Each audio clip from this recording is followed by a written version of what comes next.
If A is equal to 2, M is equal to 26, Z equal to 52, then rate is equal to. Now, everyone should know the ranks of some of the alphabets. Okay.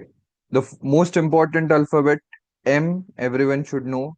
It is the 13th alphabet. A obviously is the first alphabet. Z is the last alphabet. So that is the 26th alphabet.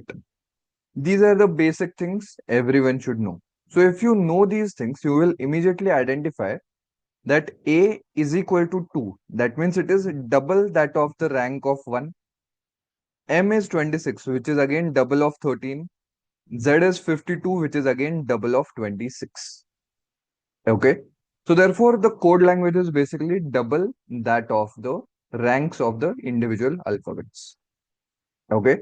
Now, apart from these alphabets, you should also remember these alphabet ranks: E, J, O, T, and Y. E is the fifth alphabet, J is the 10th alphabet, O is the 15th alphabet, T is the 20th alphabet, and Y is the 25th alphabet. Okay. Now, the advantage of this thing is now you can easily find out the mid ranks. For example, R. Now, R is between O and T. It is O, P, Q, and then R. So, therefore, R is the 18th alphabet. A, we already know it is the first alphabet. T, we already know it is the 20th alphabet. And E is the fifth alphabet. Okay. So what we are going to do is we are going to double all these things and then add them up.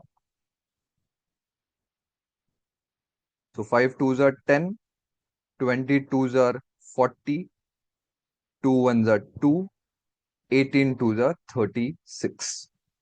So 50 plus 36, 86 plus 2, 88.